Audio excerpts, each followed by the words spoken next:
الحمد لله وحده والصلاة والسلام على من لا نبي بعده أما بعد فأعوذ بالله من الشيطان الرجيم بسم الله الرحمن الرحيم ألف لام ميم ذلك الكتاب لا ريب فيه هدى للمتقين صدق الله العظيم. عن عمر بن الخطاب رضي الله عنه قال قال رسول الله صلى الله عليه وسلم إنما الأعمال بالنيات وإنما لكل امرئ ما نوى فمن كانت هجرته إلى الله ورسوله فهجرته إلى الله ورسوله ومن كانت هجرته إلى دنيا يصيبها أو امرأة ينكحها فهجرته إلى ما هاجر إليه أو كما قال عليه الصلاة والسلام. أخرجه البخاري في باب كيف كان بدء الوحي. அளவற்ற அருளாளனும் நிகரற்ற அன்புடையோனுமாகிய எல்லாம் வல்ல அல்லாஹு தஆலாவுக்கு புகழ் அனைத்தும் உண்டாவதாக. சலாத்தும் சலாமும் ஹஜ்ரத் முஹம்மது முஸ்தபா முஜ்தபா ஸல்லல்லாஹு அலைஹி வஸல்லம் இன்னும் அவர்களுடைய குடும்பத்தார்கள் சஹாபாக்கள் கியாமம் வரை வரக்கூடிய நல்லவர்கள் அனைவர் மீதும் உண்டாவதாக. புனிதமான ஜும்மாவுடைய தினத்திலே சுபா பிரசங்கத்தை கேட்பதற்காக வேண்டி வந்தமர்ந்திருக்கும் அஜிகாவுடைய நியத்துடன் வந்தமர்ந்திருக்கும் அல்லாஹு தஆலாவினுடைய நல்லடியார்களே, அல்லாஹு ரப்புல் இஸ்ஸத் ஜல்ல ஜலாலுஹு அம்ம நவாலுஹு என்னென்ன விடயங்களை எல்லாம் எடுத்து நடக்குமாறு ஏவிருக்கின்றானோ அந்த அனைத்து விடயங்களையும் எடுத்து நடக்குமாறும், என்னென்ன விடயங்களை விட்டு தவிர்ந்து விலகிக் கொள்ளுமாறு தவிர்த்திருக்கின்றானோ அப்படியான விடயங்களை விட்டு தவிர்ந்து விலகிக் கொள்ளுமாறும் முதலில் எனக்கும் அடுத்ததாக உங்களுக்கும் வசியத் என்னும் நல்லுபதேசம் செய்து கொள்கின்றேன். கண்ணியமான அன்பார்ந்த பெரியோர்களே, சகோதரர்களே, அல்லாஹு ரப்புல் இஸ்ஸத் ஜல்ல ஜலாலுஹு வ நவாலுஹு எங்களுக்கு ரபியுல் அவ்வல் மாதத்தை தந்து அதிலே அவனுடைய இரக்கமான அன்பான நபியுடைய பிறப்பையும் இறப்பையும் உண்டாக்கி அதிலே அவர்களை பற்றி பேசுவதற்கு, அவர்களுடைய வாழ்க்கையை பற்றி, சிறப்புகளை பற்றி, அவர்களுடைய வஃபாத்தை பற்றியெல்லாம் நாம் பேசினோம். அதற்கு பின்னால் அடுத்த வருடம் ரபியுல் அவ்வல் மாதத்தில் தான் திரும்பவும் அந்த செய்திகளை பேசுவதும் கேட்பதும் என்று இருக்கக்கூடிய ஒரு நிலைமையை தான் பொதுவாக வளமையாக நாங்கள் பார்த்து கொண்டிருக்கிறோம். ஆனால் அல்லாஹு தஆலா குர்ஆனிலே வரஃபஅனா லக திக்ரக், நபியே உங்களுடைய பிரஸ்தாபத்தை நாங்கள் உயர்த்திருக்கின்றோம், எல்லா இடங்களிலேயும் உங்களை நாங்கள் கண்ணியப்படுத்தியிருக்கின்றோம். அதே போல குர்ஆன்ல அல்லாஹு தஆலா இன்னும் ஒரு இடத்துல சொல்றான், லகது கான லக்கும் ஃபீ ரசூலில்லாஹி உஸ்வத்துன் ஹஸனா. லகது கான லக்கும், இது மிகவும் திட்டமாக உங்களுக்கு உங்களுடைய ரசூல், உங்களுக்காகவே அனுப்பப்பட்ட ரசூல் இருக்கிறாரே அவருடைய வாழ்க்கையிலே அழகான முன்மாதிரி இருக்கிறது அப்படின்றத அல்லாஹு தஆலா சொல்றான். ஸல்லல்லாஹு அலைஹி வஸல்லம் அவர்களுடைய வாழ்க்கையிலே அழகான முன்மாதிரி இருக்குது அப்படின்னு சொன்னா அது ஒரு மாதத்துல பேசி முடிக்க முடியுமான ஒரு சப்ஜெக்டாக இருக்கிறது கேளுமா? முழு வாழ்க்கையுமே பேசி முடிப்பதாக இருந்தால் 23 வருட காலத்திலே அவர்கள் உலகத்திலே வாழ்ந்து ஒரு முன்மாதிரியான வாழ்க்கையை காட்டி சென்றிருக்கிறார் என்றால் அது எங்கெங்கெல்லாம் பேசப்பட வேண்டும், எங்கெங்கெல்லாம் அது சொல்லப்பட வேண்டும். சிறிய குழந்தைகளிலிருந்து பெரியவர்கள் வரையிலே பெண்கள், வாலிபர்கள் அனைவரிடமும் அந்த பேச்சையே தான் பேச வேண்டும், அந்த வாழ்க்கையே தான் வாழ வேண்டும். ஏனென்றால் அதுதான் அழகான முன்மாதிரின்னு அல்லாஹ் குர்ஆன்ல சொல்றான்.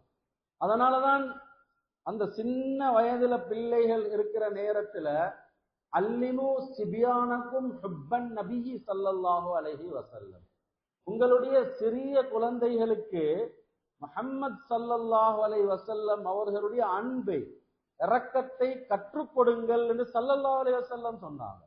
ஒருத்தரோட அன்பு ஏற்படுற நேரத்துல அவருடைய வாழ்க்கையை தேடி தேடி பார்க்கக்கூடிய, அமல் செய்யக்கூடிய ஒரு நிலைமைக்கு ஒரு மனிதன் போவான். அந்த சின்ன வயது எம்டி மைண்டோட வளர்ற புள்ளேட உள்ளத்துல போடப்படக்கூடிய விடயம் ஹுப்புன் நபி ஸல்லல்லாஹு அலைஹி வஸல்லமுடைய அன்பு என்றால், அந்த குழந்தை வளர்ற நேரத்துல எப்படி இருப்பாரு? சின்ன வயதுல போடப்படக்கூடிய அந்த கல்வி, அந்த ஆரம்ப அந்த கல்வி ஸல்லல்லாஹு அலைஹி வஸல்லமோட மஹப்பத் தான். பாருங்க, அது வாழ்க்கையில் எப்பயுமே பிரதிபலிப்ப உண்டாக்கும். ஏன்? தஃசீருடைய உலமாக்கள் எழுதுறாங்க, அல்லாஹு தஆலா ஸல்லல்லாஹு அலைஹி வஸல்லம் அவர்களை படைத்ததற்கு பின்னால அறிவு இருக்குதானே, அறிவு, நாலேஜ், இந்த அறிவை 100ஆக பிரிச்சான். அந்த 100ஆக பிரித்து அதுல 99 அறிவை ஸல்லல்லாஹு அலைஹி வஸல்லம் அவங்களுக்கு கொடுத்தாங்க. ஒரே ஒரு அறிவு, அதைத்தான் அன்றிலிருந்து கியாமம் வரை வரக்கூடிய எல்லாருக்கும் அல்லாஹ் பிரித்து கொடுத்திருக்கிறான். உலகத்துல யார் என்ன ரிசர்ச்ச செஞ்சு ஒரு ரிசல்ட்டை வெளியாக்கினாலும் அது இந்த ஒன்றுல ஒரு பகுதியுடைய மூளையை வைத்திருக்கக்கூடிய, அறிவை வைத்திருக்கக்கூடிய ஒருவருடைய கருத்தாகத்தான் அது இருக்கும்.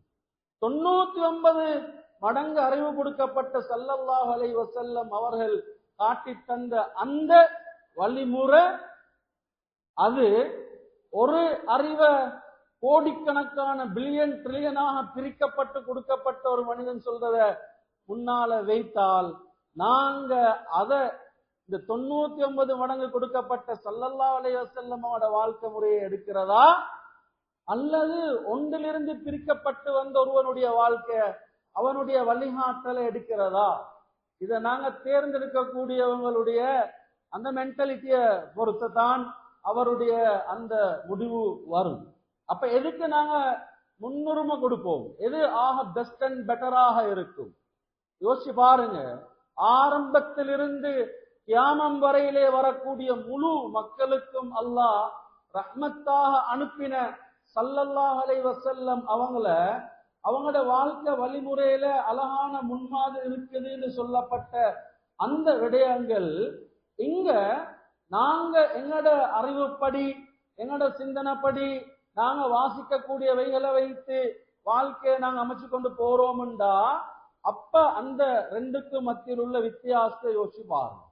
கண்ணியமான அன்பார்ந்த சொல். அதனாலதான் அல்லாஹ் எந்த ஒரு விடயத்தையுமே தெரியாது, இது எங்களுக்கு வழிமுறை இதுல இல்ல, வழிகாட்டல் இல்லைன்னு வைத்த எந்த ஒரு செக்ஷனும், எந்த ஒரு பாபும், எந்த ஒரு பகுதியும் கிடையாது.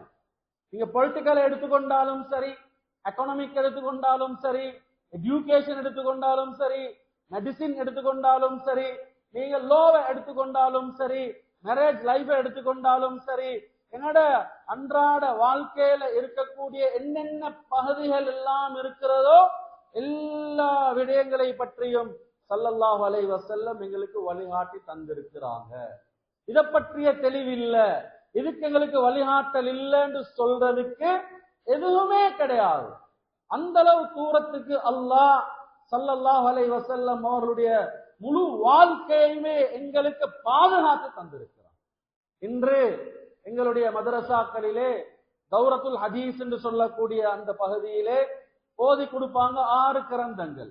புகாரி, முஸ்லிம், அபூதாவுத், திர்மிதி, நஸை, இப்னு மாஜா, இந்த 6 கிரந்தங்களையும் இங்க ஓதி கொடுப்பாங்க.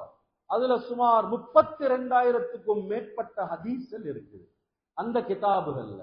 அதுல இருக்கக்கூடிய எல்லா செக்ஷன்களையும் பாத்தீங்கன்னா ஒரு மனிதனுடைய உள்ளம் எப்படி இருக்கணும், அகீதா எப்படி இருக்கணும், அந்த மனிதனுடைய அவருடைய அன்றாட வாழ்க்கையில இருக்கக்கூடிய இபாதத்துக்கள் எவ்வாறு இருக்க வேண்டும், ஒரு மனிதனுடைய அன்றாட வாழ்க்கையிலே முஆமலாத், அவருடைய கமர்ஷியல் டிரான்சாக்சன்ஸ் எப்படி இருக்கணும், அதே போன்று அவருடைய வாழ்க்கையிலே மக்களுடன் புழங்கக்கூடிய நேரத்திலே முஆஷராத் எப்படி இருக்கணும், தந்தையோட, தாயோட, பிள்ளைகளோட, மனைவியோட எப்படியான உங்களோட பிஹேவியர் இருக்கணும், உங்களோட அட்டிடியூட் இருக்கணும், உங்களோட மாரலிட்டி இருக்கணும். அதுல பெஸ்ட் அண்ட் பெட்டர் ஒரு ஹியூமனிடேரியன் மனித நேயத்துல உச்சகட்டத்துக்கு வைத்து அந்த பண்பையும் ஸல்லல்லாஹு அலைஹி வஸல்லம் சொல்லி தந்திருக்கிறாங்க.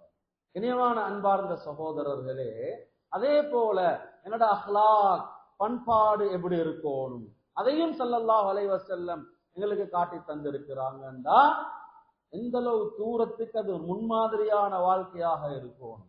உடுப்ப எப்படி உடுக்கணும், எங்களோட உடலை நாங்க எப்படி வச்சுக்கொள்ளணும், எங்களோட முகம் எப்படி இருக்கணும், எங்களோட முகத்துல முளைக்கக்கூடிய தாடி அது எவ்வாறு இருக்கணும், எங்களோட முடி தலை முடி எவ்வாறு இருக்கணும், எல்லாமே ஒன்று கூட விடுபடாம முழுமையாக எச்சி துப்புறது எப்படி அதையும் ஸல்லல்லாஹு அலைஹி வஸல்லம் சொல்லி தந்திருக்கிறாங்கண்டா அதை விட ஒரு நல்லொன்று எங்கேயாவது இருந்து இருக்க முடியுமா?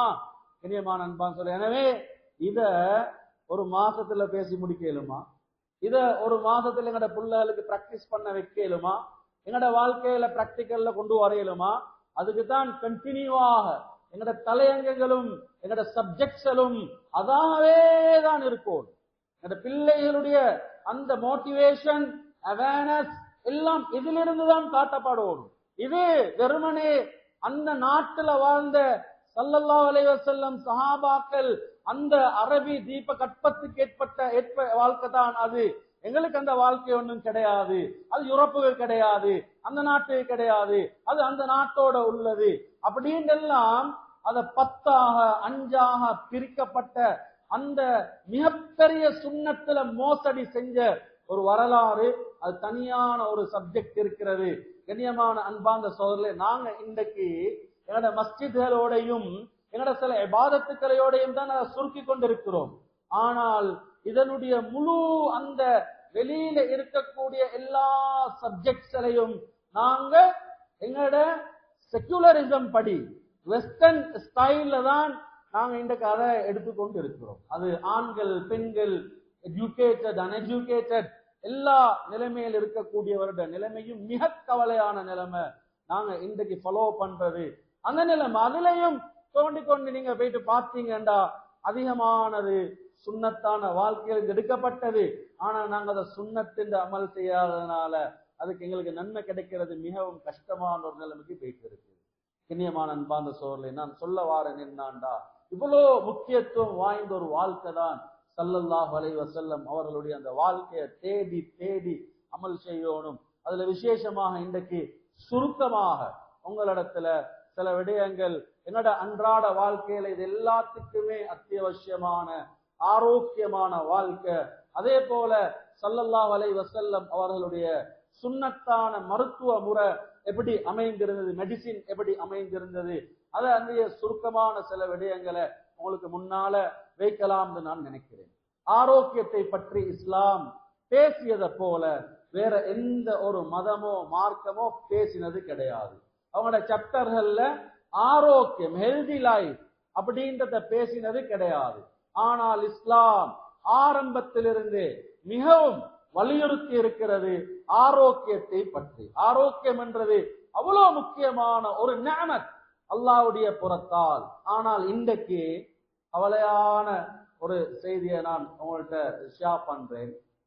ஆரோக்கியம் என்று வரக்கூடிய நேரத்துல 2 பகுதிகள் இருக்குது. ஒன்று மென்டல், அதே மாதிரி பிசிக்கல். மென்டல் லைஃப், அடுத்தது பிசிக்கல் லைஃப்.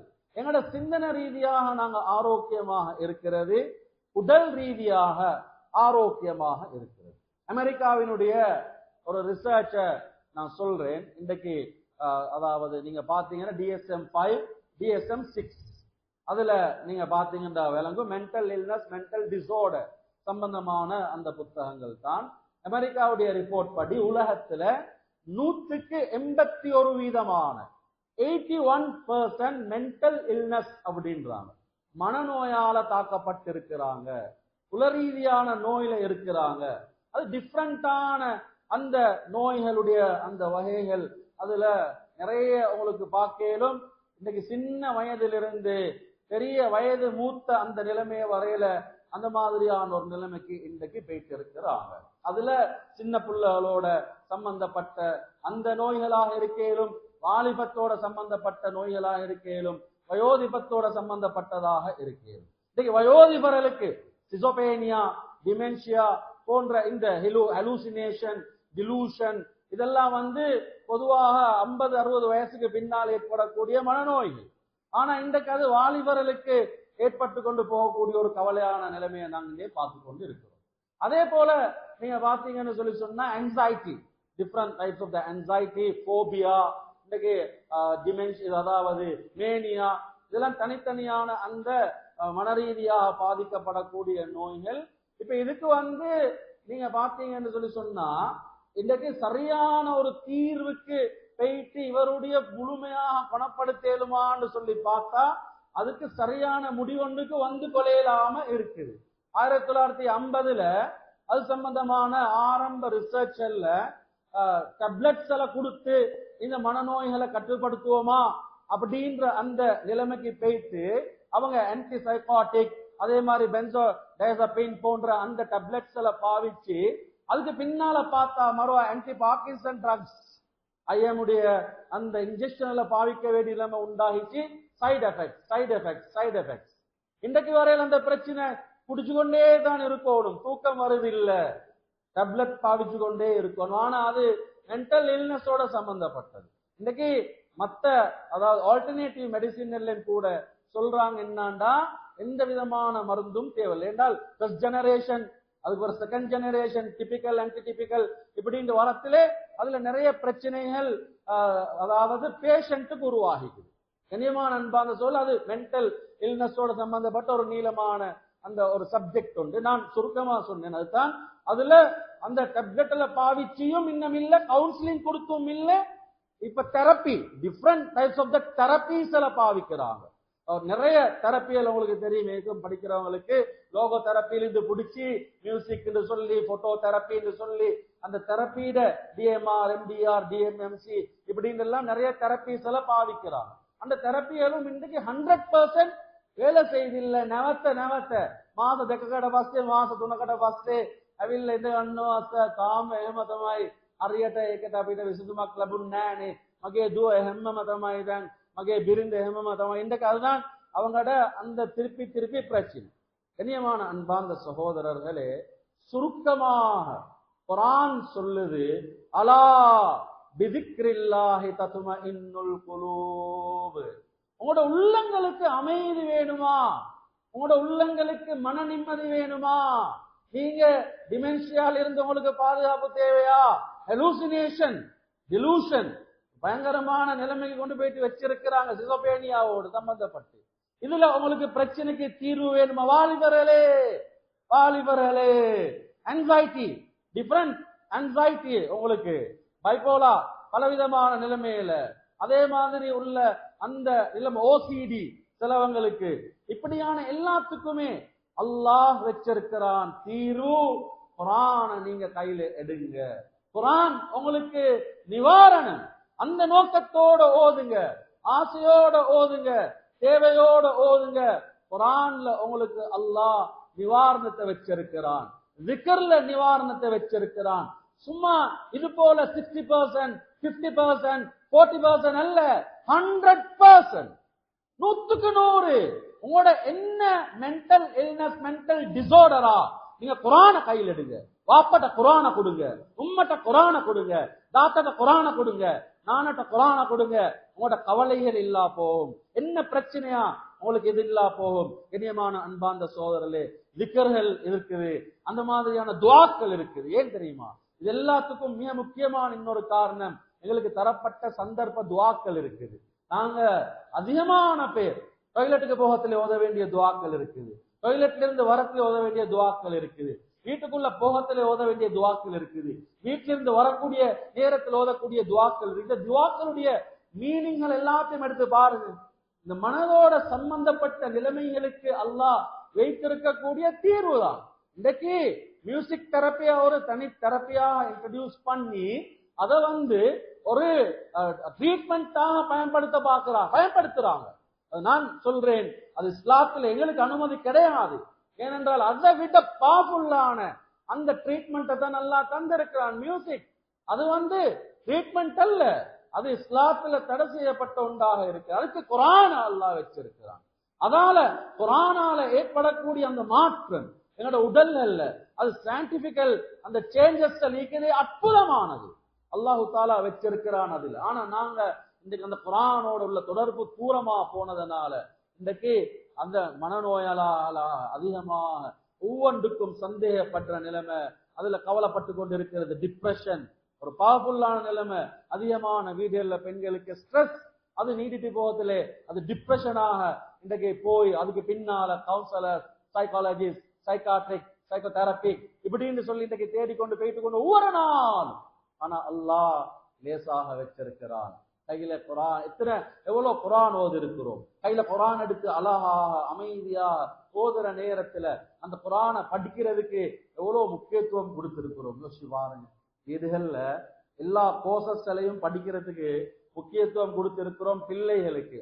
அந்த கோர்ஸை படிக்கிறவங்களுக்கே ட்ரீட்மெண்ட் பண்ண வேண்டிய ஒரு நிலைமை. கவுன்சிலிங் ஃபீல்ட்ல இருக்கிறவங்களுக்கு இன்றைக்கு ட்ரீட்மெண்ட் பண்ண வேண்டிய ஒரு நிலைமைக்கு தள்ளப்பட்டிருக்கிறாங்க.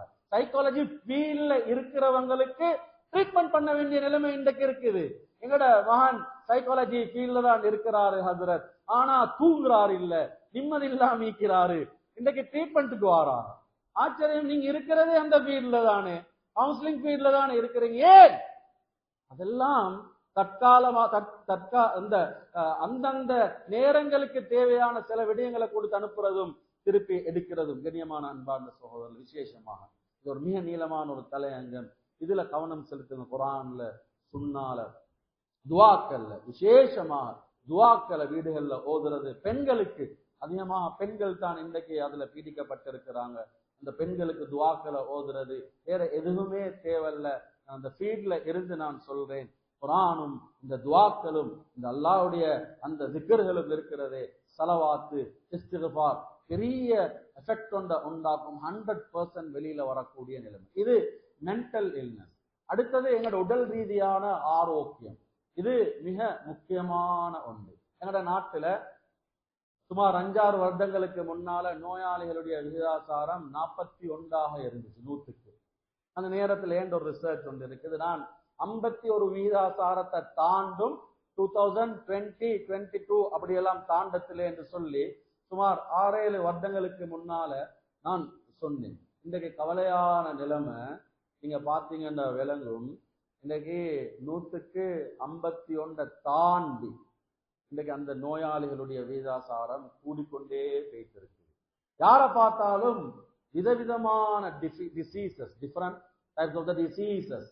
ஒவ்வொருத்தர் மூட்டு வலி, கால் வலி, உள்ளங்கால் வலி, நெஞ்சு நோவு, தலைவலி, கண் வருத்தம், பல்லு வலி, காது வலி, ஒன்று இன்டர்னல் அல்லது வெளியில இருக்கக்கூடியது, உள்ளுக்கால் இருக்கக்கூடியது, பார்சல், எல்லாருமே நோயாளிகளாக.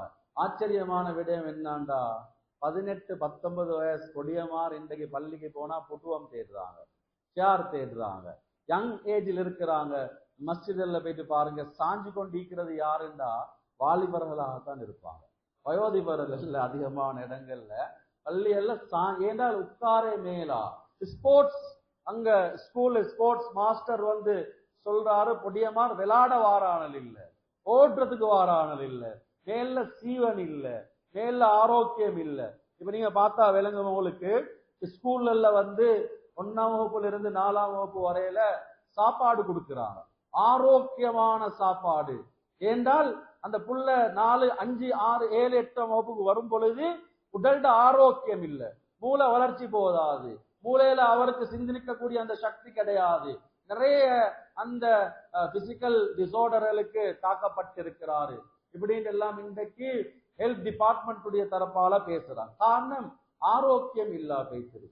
குழந்தை பிறக்கிற நேரத்துல தாயும் அந்த குழந்தைக்கும் பலவிதமான நோய். கண்ணியமான அன்பார்ந்த சகோதரர்களே, என்னோட மார்க்கம் இஸ்லாம் தீன் எங்களுக்கு அழகான வாழ்க்கை வழிமுறையை காட்டி தந்திருக்குது. சுன்னத்தான வாழ்க்கை ஆரோக்கியமான வாழ்க்கை, சுன்னத்தான வாழ்க்கை மன நிம்மதியான வாழ்க்கை. வீடுகள்ல போயிட்டு இந்த சப்ஜெக்ட்ல சொல்லுங்க, வீடுகள்ல பெண்கள்கிட்ட போயிட்டு இந்த விஷயங்களை ஷேர் பண்ணுங்க. இது எங்களோட வாழ்க்கையினுடைய முறை.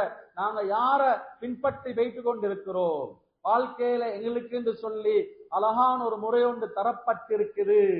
ஸல்லல்லாஹு அலைஹி வஸல்லம் அவங்களோட காலத்துல மதீனால ஒரு வைத்தியர் வாராரு, ஒரு ஹக்கீம் வாராரு.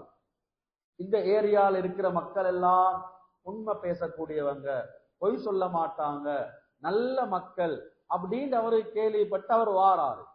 அவர் வந்து கொஞ்ச காலம் இருக்கிறாரு. ஒரு மாதம் அளவு ஒரு புற தென்பட்டிருச்சு. 2வது அந்த மாதத்துடைய புற தென்படுற நேரத்துல அவருக்கு சரியான கவலை ஏற்படுது.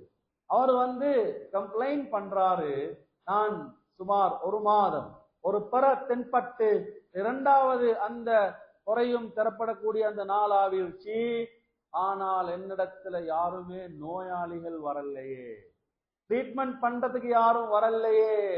அந்த நேரத்துல சொல்றாங்க, இங்க அப்படி பரப்பத்தல லெட்டுன சாமாන්‍ය විදිහට ලෙඩ වෙලා ඉන්න කට්ටිය තමයි එක දින දවසක් ලෙඩ ඊට පස්සේ ඒක නැති වෙලා යන්නේ එක. பாருங்க எவ்வளோ எவ்வளோ இன்றைக்கு உலகத்துல அதை எங்களுக்கு காட்டேலுமா? அப்படியான ஆரோக்கியமான நிலைமை இருந்துச்சு. அதுக்கு அவங்க சொன்ன காரணம் என்ன தெரியுமா? நாங்க இங்க ஒரு நாள் சாப்பிட்டோம்டா அடுத்த நாள் சாப்பிடுறதுக்கு எங்கள்கிட்ட சாப்பாடு இருக்காது. எங்களோட சாப்பாட்டு முறை ரொம்ப சிம்பிளான முறை தான். நாங்க சாப்பிடுற முறை, எங்களோட தண்ணி குடிக்கிற முறை இது, நாங்க தூங்குற முறை இது. எங்களோட இந்த நிலைமைகள் தான் எங்களுக்கு இது மாதிரியான ஒரு ஆரோக்கியமான நிலைமை. இது எங்களுக்கு எங்களுடைய நபி காட்டி தந்த முறை. இனியமான அன்பார்ந்த சகோதரர்களே, யோசிச்சு பாருங்க எப்படியான ஒரு நிலைமை இருக்கும். நான் இன்றைக்கு உள்ள நோய்களை அடிக்கிட்டு போகலாம், அது ஒவ்வொருத்தருக்கும் யாது வரும். சில நோய்களை இன்னும் கண்டுபிடிக்கவே இல்லை, அப்படியான நிலைமை. ஆனா அங்க யாருக்கும் எந்த நோயுமே இல்லை.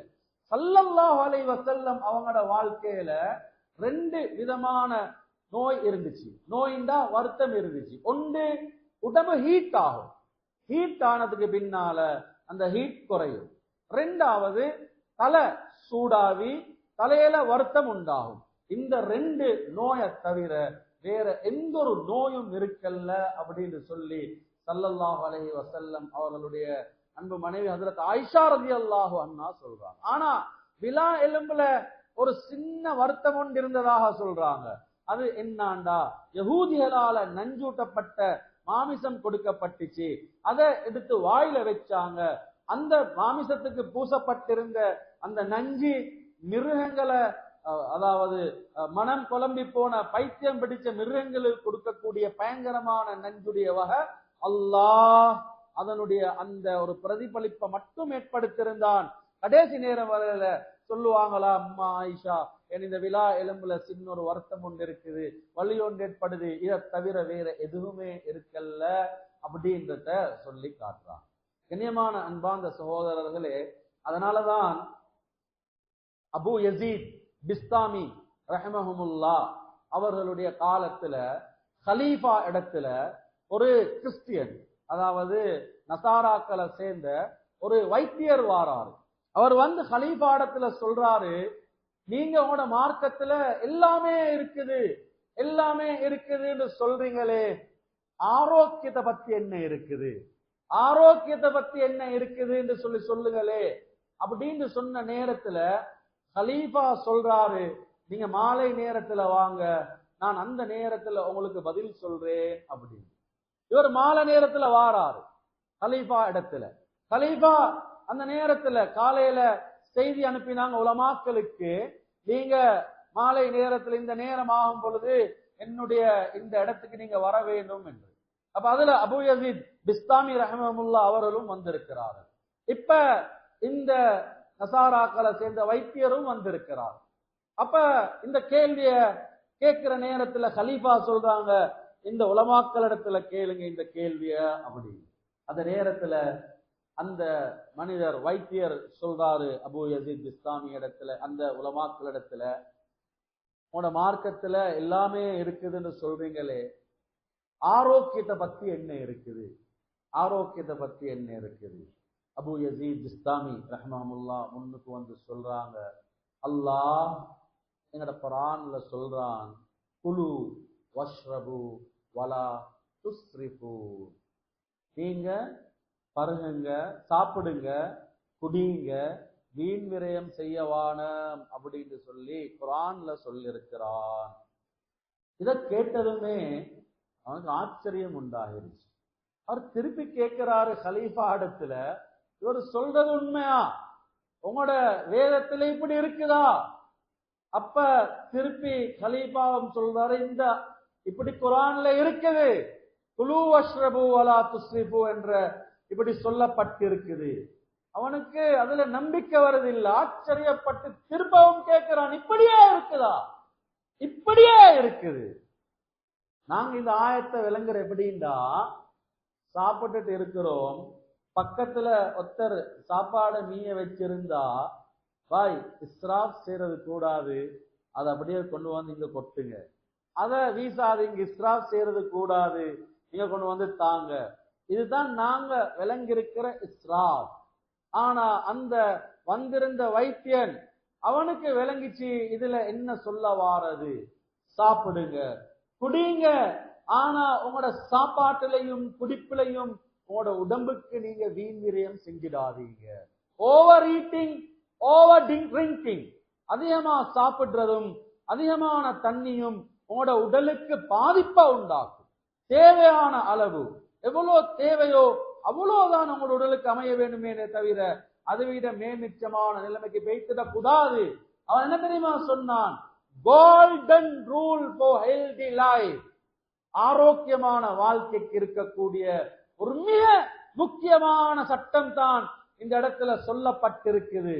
கண்ணியமான அன்பார்ந்த சகோதரர்களே, அதனாலதான் ஸல்லல்லாஹு அலைஹி வஸல்லம் சொன்னாங்க, உங்களோட இறைப்பைய நீங்க பாதுகாத்துக்கோங்க, உங்களோட இறைப்பைய நீங்க பாதுகாத்துக்கோங்க.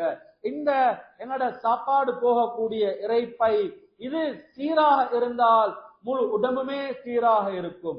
அங்க எங்களுடைய உள்ளம் சீராக இருந்தால் முழு உடலுமே ஆரோக்கியமாக இருக்கும். ஸல்லல்லாஹு அலைஹி வஸல்லம் சொல்லி காட்டினாங்களே, இதா சலுஹத் சலுஹ சாயிரு அமலிஹி வ இதா ஃபஸதத், உண்மையிலேயே அது அமலுக்கும் இபாதத்தோட சம்பந்தப்படுத்தியிருந்தாலும் கூட இன்றைக்கு வெஸ்டர்ன் மெடிசின் கூட ஏற்றுக்கொள்ளக்கூடிய ஒரு மிக முக்கியமான ஒரு விடயம் என்னாண்டா, ஒரு மனிதனுடைய உள்ளம் சந்தோஷமாக இருந்தா, நான் சொன்னேனே நேரத்தோட சொல்லப்பட்ட அந்த அந்த மனதோட சம்பந்தப்பட்ட நோய்கள், மானசிக பிரச்சன, மானசிக ரோக, இது எல்லாத்திலிருந்தும் உள்ளம் பரிசுத்தமாக இருந்தால் ஆரோக்கியமானவராக இருப்பாரு. பிராணிக் ஹீலிங் போன்ற அந்த வைத்திய முறைகள்ல எல்லாம் மெயினாக டார்கெட் பண்ணப்படுறது உள்ளத்தை தான். அங்க உள்ளம் இங்க பிசிக்கலாக பார்க்கத்திலே எங்கட வயிறு, எங்கட அந்த வயிற்றுல போகக்கூடிய சாப்பாடு. சுப்ஹானல்லாஹ், ஸல்லல்லாஹு அலைஹி வஸல்லம் அதுக்கு எவ்வளவு அழகான வழிய காட்டி தந்திருக்கிறாங்க. வயிறு நிரம்பி இருக்கிற நேரத்துல சாப்பிடாதீங்க, வயிறு நிரம்பி இருக்கிற நேரத்துல சாப்பிடாதீங்க.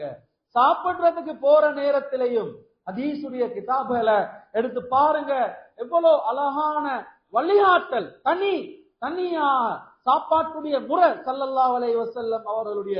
கண்ணியமான அன்பார்ந்த சகோதரர்களே, இது ஒரு நீளமான தலையங்கம். நீங்க எடுத்து பார்த்தீங்கன்னா நாங்க லிஸ்ட் அவுட் பண்ணி, இதுதான் ஸல்லல்லாஹு அலைஹி வஸல்லம் அவருடைய சாப்பாட்டு முறை அப்படின்றத முழுமையான முறையில எழுதி, இத நாங்க ஒரு ஒரு அதாவது இதுல நல்ல எக்ஸ்பர்ட்டான ஆட்கள் இடத்துல ஹெல்தியான லைஃபுக்கு இருக்கக்கூடிய ஒரு முறை இதுதான் நாங்க வச்சிருக்கிறோம் சொல்லி கொடுத்தா, உலகத்துல இதை விட பெஸ்டான ஒரு வழி வேற ஒன்றுமே இல்ல.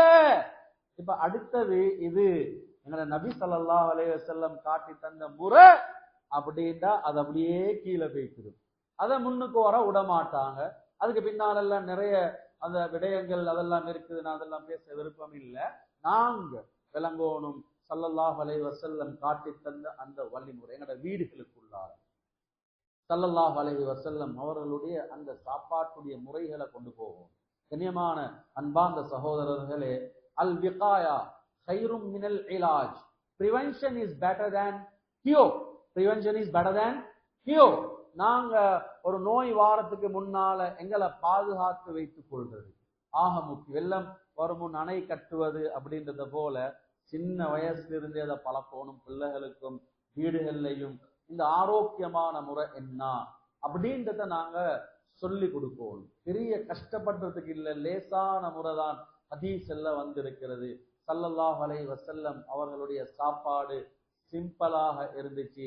எந்த அளவுக்கு கிதாபுகள்ல எழுதுறாங்கண்டா, அந்த நேரத்துக்கு வருவாங்க, பசியான நேரத்துக்கு வருவாங்க, ஏதாவது இருக்குதா அதை சாப்பிடுவாங்க. அதுக்குன்னு சொல்லி ப்ரோக்ராம் பண்ணி சாப்பிடுற பழக்கம் இருக்கல்ல. அதுல மிக முக்கியமான ஒரு விடயத்தை எழுதுறாங்க. ஸல்லல்லாஹு அலைஹி வஸல்லம் காலையில வச்சிருந்தத ஃப்ரிட்ஜில் வச்சு மாலையில தின்றது கிடையாது. ஃப்ரிட்ஜ் இருக்கல்ல, சரி, அத வேற வேற முறையில எங்களுக்கு பாதுகாத்து வைக்கலும் எந்த ஒரு முறையும் இருக்கல்ல. ஸல்லல்லாஹு அலைஹி வஸல்லம் எப்ப சாப்பிட்டாலும் ஃப்ரெஷ்ஷான சாப்பாடை தான் தின்னாங்க. ஃப்ரெஷ்ஷான சாப்பாடை தான் தின்னாங்க. இன்னைக்கு எத்தனையோ வீடுகள்ல அதை வைத்து வைத்து அதை கொடுத்து கொடுத்து பிள்ளைகள்ட விதவிதமான நோய்கள், பெரியவங்களுக்கும் நோய்கள். பாருங்க, வீடுகள்ல ஒவ்வொரு விதமான நோய்கள் அதிகமா அவங்களோட ஃப்ரிட்ஜில் வைக்கப்பட்ட அதுல இருக்கிற நிறைய விடயங்கள் இருக்குது. அதெல்லாம் இப்ப பேசுற சந்தர்ப்பம் இல்ல. சுருக்கமாக கண்ணியமான அன்பார்ந்த சகோதரர்களே, அப்ப ஃப்ரெஷ்ஷான சாப்பாடு. அடுத்தது ஹெவியான சாப்பாடை தின்னுட்டு அதுக்கு பின்னால் இன்னொண்ட சாப்பிட மாட்டாங்க. ஸல்லல்லாஹு அலைஹி வஸல்லம் இறைச்ச சாப்பிட்டாங்கன்னா, மாமிசம் இறைச்சி. ஸல்லல்லாஹு அலைஹி வஸல்லம் அவங்க ஒரு ரிவாயத்துல வருது, உலகத்துல ஆகிரத்திலே சொர்க்கத்திலையும் ஆக பெஸ்ட் அண்ட் பெட்டரான சாப்பாடு இறைச்சி அப்படின்னு சொல்லி சொன்னாங்க. ஒட்டக இறைச்சி, ஆட்டிறைச்சி, மாட்டிறைச்சி. அதுக்கு இன்றைக்கு விதவிதமான மித்தல் இருக்குது. நான் அதெல்லாம் இப்ப சொல்ற டைம் இல்ல. இறைச்சி ஒரு விசேஷமான எங்களோட சாப்பாடு உண்டு. அதுல நியூட்ரிஷன், ஹை நியூட்ரிஷன் இருக்குது. அது பிள்ளைகள் சாப்பிடாத பிள்ளைகளை பாருங்க, அல்லாஹ்வோட ஏற்பாடு நிறைய மாற்றங்கள் இருக்கும். ஸல்லல்லாஹு அலைஹி வஸல்லம் இறைச்ச சாப்பிட்டாங்கண்டா அதோட சேர்த்து பால் குடிக்க மாட்டாங்க. ஆட்டுப்பாலோ ஒட்டக பாலையோ குடிக்க மாட்டாங்க. பாலை குடிச்சாங்கண்டா இறைச்ச சாப்பிட மாட்டாங்க. ரெண்டும் பவர்ஃபுல்லான எனர்ஜிகள். அது உடலுக்குள்ள போனோன்னே அந்த அளவு தூரத்துக்கு அவருக்கு வேலை நடக்காது. சாப்பாட்டுடைய தனி லிஸ்ட், சாப்பிடுற முறை அது தனியான முறை. எப்ப சாப்பிட்டாங்க அதுவும் தனியான முறை. நீங்க இரவேல படுக்க போறதுக்கு முன்னால சாப்பிடுறதல்ல, உங்களோட இஷாவுடைய தொழுகைக்கு முன்னால உங்களோட சாப்பாட்டை நீங்க வச்சுக்கோங்க. இஷாவுடைய தொழுகைக்கு முன்னால உங்களோட சாப்பாட்டை நீங்க வச்சுக்கோங்க. அல் அஷா கபுலல் இஷா. அதே மாதிரி இன்றைக்கு நீங்க பாத்தீங்கன்னா ஆர்கன் கிளாக் இருக்குது. மெடிக்கல் சயின்ஸ்ல ஆர்கன் கிளாக்ல சொல்லப்படக்கூடிய மிக விசேஷமான முக்கியமான ஒன்று, சூரியன் மறைகிறதுக்கு முன்னால உங்களோட இரவு சாப்பாட்டை நீங்க அமைச்சுக்கோங்க. சூரியன் மறைஞ்சதுக்கு பின்னால சாப்பிடாதீங்க. இது இன்றைக்கு நீங்க பாத்தீங்கன்னா பௌத்த மதத்துல கூட அங்க சொல்லப்பட்டிருக்குது. எப்படின்னு சொல்லி சொன்னா, එකපාරයි දවසකට එකපාරයි කෑම. අද 12ට කෑවනම් හෙට අනිත් දවසේ උදේ පාන්දර 8ට කන්න. ඊට පෙර කිසිම දෙයක් කන්න එපා. දවල් 12ට කෑවට පස්සේ අනිත් දවසේ පාන්දර 8ට තමයි කන්න පුළුවන්.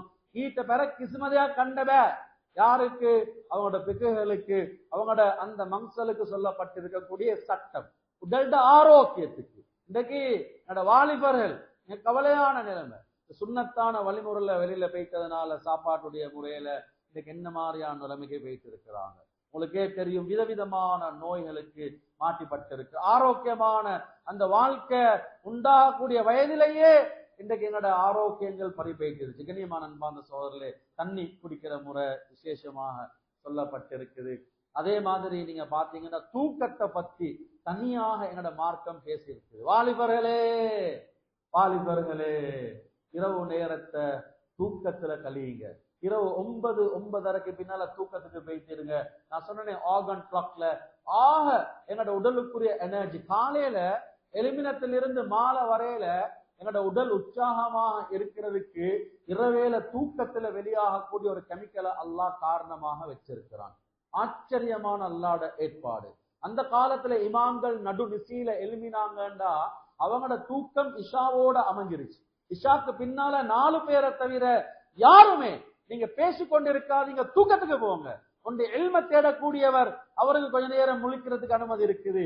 மார்க்க தவ்வாவுடைய வேலையில ஈடுபடக்கூடியவருக்கு அனுமதி இருக்குது. ஹஸ்பண்ட் அண்ட் ஒய்ஃப், விருந்தாளிகள் வீட்டுக்கு வந்தா இந்த 4 பேரை தவிர மத்த எல்லாம் தூக்கத்துக்கு போய்த்திடுங்க. ஏன்? அதுல உடலுடைய ஆரோக்கியம் இருக்குது. இரவேல முழிச்சுக்கொண்டு டிவைசஸோட நீங்க இருந்தீங்கன்னா உங்களோட கண்ணும் பறி போயிட்டு, உங்களோட பார்வையும் பறி போயிட்டு, அதனால மூளைக்கு பாதிப்பு உண்டாகி உங்களோட ஆரோக்கியம் பறிபோகும். அதுக்கு பின்னால கோபம் வர ஆரம்பிக்கும். ஆங்கிரி.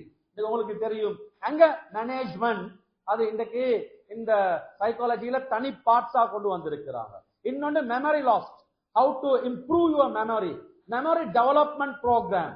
இன்றைக்கு ஸ்கூல்ல 6ஆம் வகுப்புல இருந்து செய்ய வேண்டிய ஒரு ப்ரோக்ராம் மெமரி டெவலப்மெண்ட். எனக்கு ஆச்சரியமாக இருக்குது. அது பிள்ளைகளுக்கு ஞாபக சக்தி இல்ல, ஞாபக சக்தி இல்ல, ஞாபக சக்தி இல்ல. ஏன்? ஞாபக சக்தி இல்லா போகக்கூடிய விடயங்கள்ல தான் இன்றைக்கு சின்ன வயதிலிருந்து பிள்ளைகளுடைய வாழ்க்கை இன்றைக்கு போயிட்டு இருக்குது. ஓ லெவல், ஏ லெவல், ஞாபக சக்தி இல்ல. பாருங்க எவ்வளவு பெரிய ஒரு கவலைக்குரிய நிலைமை. ஞாபக சக்திக்கு மிக முக்கியமாக ஆர்கன் கிளாக்ல இன்றைக்கு எழுதக்கூடிய ஒரு விடயம் ஒன்று என்ன தெரியுமா? ஆச்சரியமாக இருக்குது. நாங்க அதெல்லாம் தூக்கி ஒரு பக்கத்துல வச்சுட்டு நாங்க இப்ப எடுக்கிறது வெஸ்டர்ன் தான், நான் அதை பின்பற்றது இல்ல. 11 மணி சூரியன் உச்சத்துக்கு வாரத்துக்கு 1 மணி நேரத்துக்கு முன்னால தூங்குறதுக்கு போவாங்க. அதுக்கு 1 மணி நேரத்துக்கு பின்னால உள்ள நேரம் வரையில உங்களுக்கு 11 to 1 வரையில ஹார்ட் பேஷண்ட், ஸ்பெஷலி ஹார்ட் டிரான்ஸ்பிளான்டோட படக்கூடிய அந்த பிரச்சனைகளோட சம்பந்தப்பட்ட, ஹார்ட் டிசீசஸோட சம்பந்தப்பட்ட எல்லாருமே நீங்க 11 மணிக்கு காலை நேரத்துல 11 மணிக்கு நீங்க தூங்கிடுங்க. உங்களோட எத்தனையோ வகையான உள்ளம் சம்பந்தப்பட்ட பிரச்சனைகள், ஹார்ட் சம்பந்தப்பட்ட பிரச்சனைகள் இல்லாம போய்த்திடும். ஞாபக சக்தியை அதிகரிக்கக்கூடிய அந்த நிலைமை உருவாகும். இன்னைக்கு இது மெடிக்கல் சயின்ஸ் பேசுறது, எங்களோட மார்க்கம் சொல்லுது. கைலூலா தூக்கத்தை பத்தி, அந்த நேரத்துல கொஞ்ச நேரம் தூங்கி எழும்புறது எவ்வளவு பெரிய ஒரு ஆரோக்கியம். கண்ணியமான அன்பாங்க சொல்லு. இன்னைக்கு வெளிநாடுகள்ல உள்ள ஸ்கூல்ஸ் எல்லாம் கூட பிள்ளைகளை ஸ்கூல்ல தூங்க வைக்கிறாங்க அந்த நேரத்துல. ஏன்னா அந்த பிள்ளைகளுடைய உள்ளத்துக்கு அந்த அளவு தூரத்துக்கு ஒரு வலிமை ஒன்று கிடைக்குது என்பதற்காக. இப்படி இது மாதிரி நிறைய விடயங்கள், இது எல்லாத்தையும் நாங்க பின்பற்றி அழகாக எங்களோட வாழ்க்கை அமைச்சிட்டு போற நேரத்துல பிரச்சனைகள் வரும் இருந்தால், இப்ப சுன்னத்தான மருத்துவ முறை குர்ஆன்ல அல்லாஹ் வச்சிருக்கிறான், ஹதீஸ்ல வச்சிருக்கிறான். அன்றாட வாழ்க்கையில பேரித்தம் பழத்தை மட்டும் இஸ்லாம் ஆச்சரியமா பேசிருக்குது. எந்த வீட்டுல இந்த பேரீச்சம் பழம் இல்லையோ அந்த வீடு வறுமையுடைய வீடுன்னு சொல்லலாம். பேரீச்சம் பழம் இல்லாத வீடு வறுமையுடைய வீடு. ஏன்? அதுல அவ்வளோ எங்களுக்கு அயன் சக்தி இருக்குது. ஹெச்பி லெவல், ஒவ்வொருத்தருடைய பிரெக்னண்டா இருக்கக்கூடிய பெண்களுக்கு இருக்கிற பிரச்சனை ஹீமோகுளோபினுடைய பிரச்சனை. உங்களுக்கு ஹெச்பி கரோ அல்லாஹ் அத பேரீச்சம் பழத்துல வச்சிருக்கிறான். எத்தனை பேர் அது சுத்தமான காஞ்ச மாதிரி இருக்கக்கூடிய அந்த பேரீச்சம் பழம் தானே தவிர அது பானிகள் மிக்ஸ் பண்ணப்பட்டதல்ல.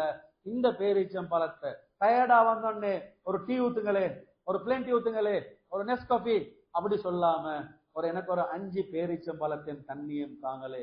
அந்த 5 பேரீச்சம் பழத்தை தின்னுட்டு 3 பேரீச்சம் பழத்தை தின்னுட்டு நீங்க தண்ணிய குடிச்சு பாருங்க, எவ்வளவு பெரிய ஒரு ஆரோக்கியம் உடலுக்கு இருக்கும் அப்படின்னு. இன்னைக்கு சில ஆல்டர்னேட்டிவ் மெடிசின் சிஸ்டங்கள்ல நாங்க டீ குடிக்கிறீங்கன்னா உங்களுக்கு மருந்தே கிடையாது. நான் சொல்றேன், எங்கட ஆல்டர்னேட்டிவ் மெடிசின் சிஸ்டத்துல ஏண்டா நீங்க டீ குடிச்சா உங்களோட உடலுக்கு போகக்கூடிய அந்த நச்சு தன்மைகளால மருந்தை குடிச்சு வேறு இல்லை, நீங்க அப்படியே இருங்க அப்படின்ற கன்செப்டை தான் நாங்க சொல்றது. ஏன்னால் பிரயோஜனம் இல்லை அப்படின்றதுக்கு. அது இன்றைக்கு இருக்கலாம் இருக்குது. அந்த வாசம் ஸ்டிமுலேட்டை உண்டாக்கும். போற இடங்கள்ல வாசம் வந்தா டீ கொண்டு குடிக்கணுமா இருக்குது, இல்லாட்டி இன்றைக்கு நாளே அப்செட் ஆகி போயிட்டு, அது பெண்கள் ஸ்பெஷலி டீ இல்லைன்னா வேற ஒன்றும் இல்லாட்டி முதல்ல டீ இருக்கும். அவங்கள பாருங்க, இரவானே தலை சுத்து வரும், அவங்களுக்கு தூக்கம் வராது, ஒரே வருத்தமாகவே இருக்கும், அசதியாகவே இருப்பாங்க. அந்த பெண்களை பாருங்க அடிக்டாக இருக்கிறாங்க. கண்ணியமான அன்பார்ந்த சகோதரர்களே, பேரீச்சம் பழத்தை கொடுங்க. காலையில எழும்பினோடனே சின்ன பிள்ளைகளுக்கு பிளம்ஸ் இருக்குது பாருங்க, பிளம்ஸை கொடுங்க. ஆச்சரியமான முறையில கிதாபல் எழுதி இருக்கிறான். வேற ஒன்றுமே நீங்க ஃபாலோ பண்ண தேவையில்ல. உங்களோட பிள்ளைகள் காலையில் எழுப்பினா எம்ப்டி ஸ்டொமக், நீங்க அந்த அந்த அந்த பிளம்ஸ கொடுங்க, காஞ்சி இருக்கக்கூடிய அந்த பேரிஸ் அந்த அந்த திராட்சையை கொடுங்க, அது பிளம்ஸ் அதை கொடுங்க, 21 கொடுங்க. புள்ளையிட ஞாபக சக்தி மத்தக்க சக்தியே கடிவி மத்த சக்தியே தீவுனுவ. அல்லாஹ் அக்பர். சயின்டிபிக்கலா ஆச்சரியமான விடயங்கள் எழுதியிருக்கிறாங்க. அந்த இனிப்பு போயிட்டு பண்றது, லிவர்ல பண்றது, அது போல ஸ்ட்ரைட்டா மூளைக்கு போறது, அங்க போயிட்டு மூளை நீக்கக்கூடிய ஒரு இடத்துலதான் இருக்குது எங்கட மத்தக சக்திய. அது தனியான சப்ஜெக்ட். அதுல எப்படி டெவலப்பா உண்டாக்குறதுன்றதெல்லாம். அதே மாதிரி தேன், குர்ஆன் சொல்லுது ஃபீஹி ஷிஃபாஉன் லின்னாஸ், எல்லா நோய்களுக்கும் மருந்து, எல்லா நோய்களுக்கும் மருந்து. ஆனா அந்த நல்ல தேனாக இருக்கும். இதெல்லாம் தனியான ஒரு, எனக்கு அந்த டைம் முடிஞ்சிருச்சு. கண்ணியமான அன்பாக சொல்லுவோம், மிக நீளமான ஒரு சப்ஜெக்ட். நாங்க ஒவ்வொருத்தரும் இந்த ஆரோக்கியமான இந்த விடயங்களை நாங்க ஃபாலோ பண்ண ஆரம்பிச்சோம்டா எங்களோட 100க்கு 99 அல்ல 100க்கு 100 ஆரோக்கியமான நிலைமை அல்லாஹ் உருவாக்க. நோய் ஒரு நிஅமத்து தான், நோயும் நிஅமத்து தான். ஆனா துஆ செஞ்சிருக்கிறாங்க, அந்த நிஅமத்தை விட ஆரோக்கியமான நிஅமத்தை தாயா அல்லாஹ். அபூ தர்தா ரலியல்லாஹு அன்ஹு சொல்றாங்க, நான் ஆரோக்கியமாக இருக்கிறேன், இப்படி எல்லாம் இருக்கிறேன். ஸல்லல்லாஹு அலைஹி வஸல்லம் அவங்கள்ட்ட சொல்லிட்டு, நோயும் நிஅமத்து தானே. ஸல்லல்லாஹு அலைஹி வஸல்லம் திருப்பவும் சொல்றாங்க, ஆரோக்கியத்தையே கேட்டுறீங்க, ஆரோக்கியத்தையே கேட்டுறீங்க. ஒரு சஹாபி வந்து கேட்கிறாங்க, இப்னு அப்பாஸோட ரிவாயத்தில் இருக்குது, நஸாயில திர்மிதியில எல்லாம் இந்த ரிவாயத்துக்கள் வருது. அல்லாஹ்வுடைய தூதரே, ஆரோக்கிய எனக்கு நான் தொழுகைக்கு பின்னால் என்ன துஆ கேட்க, விசேஷமான துஆ, ஆரோக்கியத்தை பத்தி கேளுங்க.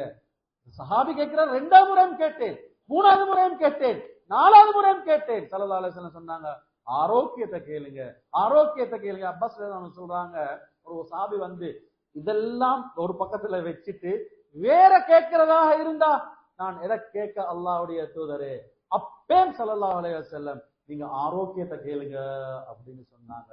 அது வாழ்க்கையில எல்லா இடத்திலையுமே எங்களுக்கு நிம்மதி, மனைவியோட சந்தோஷமான முறையில பேசுறதுக்கு கதைக்கிறதுக்கு கூட மென்டல் பீஸ், அதுல சந்தோஷமான நிலைமையில் இருக்கணும். பிள்ளைகளோட சந்தோஷமா பேசி விளையாடுறதுக்கும் உடல் ஆரோக்கியம், எங்களோட சிந்தனை ஆரோக்கியம் எல்லாமே ஆரோக்கியத்தோட சம்பந்தப்பட்டதுனால இதுல நான் கவனம் செலுத்துவோம். அல்லாஹு தாலா அப்படிப்பட்ட ஆரோக்கியமானவர்களா நம் அனைவரையும் ஆக்கி வைப்பானா. அல்லாஹ் நம் அனைவருடைய பாவங்களை